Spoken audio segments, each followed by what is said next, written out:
for as many issues that the music industry had with Napster and all the piracy and issues there, I'd argue that iTunes music store had an even bigger influence than the piracy did. And part of that stems back to the point you made that a lot of the use of peer-to-peer music piracy and file sharing wasn't necessarily because people wanted to do something illegal. It's because it just happened to be the way that people were consuming things.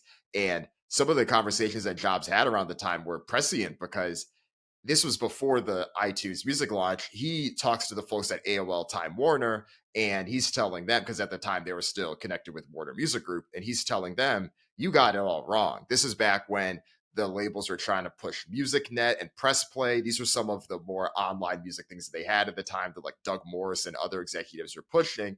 And Jobs was saying that no, he wants consumers to buy online music in big numbers. And Jobs, of course, I think has been this revered figure, but we also know Steve Jobs is someone that wasn't afraid to bite someone's head off and get quite angry if you disagree with people. And there's this one quote that I have that sticks out here. This was, I read it from a Rolling Stone interview in 2011. This was right around the time or right before the time that Jobs had passed, but it was Kevin Gage, the Warner's technology VP at the time, and Jobs said to him, you've got your head stuck up your ass so many times, cut him off mid-presentation. And his whole sentiment is that you all have this music thing wrong.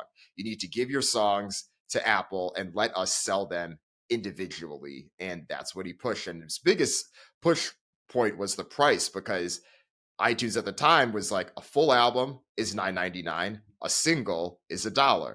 And that is one of the things that did become a big argument and a big discussion point with the music industry for some time, because people felt like they were giving it away too cheaply. And it wasn't until a few years later that Apple and iTunes the music store did increase some flexibility. And I think there may have been some songs that were available for like $1.29 and stuff like that. But it was still quite cheap, even compared to ringtones. When ringtones are blowing up, some ringtones cost $4 or $5 for a 20-second clip of a song versus you can get an entire song on iTunes for $1. So there was these interesting things there. But yeah, Jobs was definitely ruthless. But I do think that his sharpness and his charm is also why he was able to close some of these deals that many other music platforms and services at the time tried to get the music industry to license their content to companies, and they said no to them for the most part, but they said yes to Jobs and Apple. Yeah, and I think first and foremost, what he recognizes that part of the reason people were going to those illegal downloads is because they just wanted the humping track. They just wanted the two dance tracks or something, and maybe they weren't going to pay for the whole album physically or on iTunes, but they would have just as soon paid $1.29 for the humping track or the dance tracks. As gone and downloaded them from Napster or Quasar or whatever. And I think eventually, obviously the record labels kind of figured that out, that he was right. He wasn't right about everything, of course, and was not a big fan of streaming, but we'll get into that in a little bit, I assume. Yeah, it's interesting. I mean, so this service launches in 2003. They only had 20,000 songs. By 2008, that 4 million songs on the service at that point. And I mean, this is also where we just start to see the big delta happen, where the music industry's value just goes down, down, down, down, down, down, down. Apple's value just goes up, up, up, up, up. Early 2000s, Apple's market cap is around $8 billion. So it grew a lot from the $2.3 billion that it was when it almost went bankrupt in 1997. And then by the end of the decade, it's at $80 billion. I mean, it's in the trillions now, but at the end of the decade, at least in the 2000s, it was right around 80 billion. The music industry did the exact opposite. Peak mid, I think it was like 23, $24 billion, like 1999, 2000. Obviously, music has tons of value, but who accrued that value? It wasn't the recorded music industry. It was Apple that accrued the value. Yeah, and I guess you could argue, it wasn't necessarily that Apple was like siphoning value off, but you could say that maybe in this case, the hardware business was a better business to be in than the content business, right? Especially at a period of time when there was this, it's almost like a new medium, like we see every so often in music. The CD comes out, everybody has to go out and rebuy all the stuff that they had on vinyl or cassette, and they're buying all these CDs. and it's this like boom because everybody's kind of doubling up or tripling up on stuff they already own. In a way, it's like this new device comes into play, and everybody has to go out and get one. Except this thing costs hundreds of dollars, not $10 or $20. So I guess it makes sense that the hardware business could be more lucrative than the content business when you look at it that way now. Because this is also where we start to see more of the trend that I think is pretty much de facto for most tech companies, where the content in some ways is either a loss leader or it's something to get people in the door to be able to sell the more expensive service, whatever it is. In Apple's case, it ends up being hardware, because by 2011, the iTunes store had sold, right about that point, it was 10 billion tracks total. So if you assume each of those are a dollar, that's $10 billion.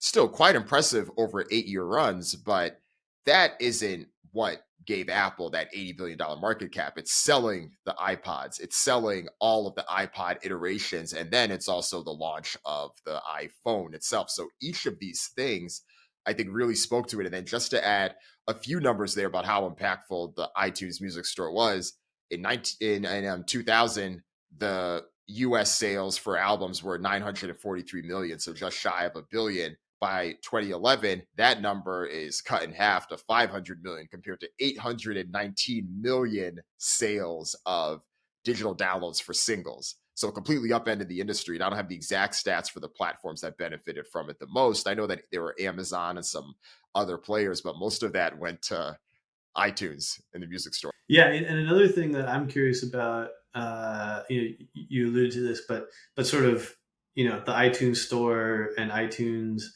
and the iPod is sort of like the gateway drug to Apple.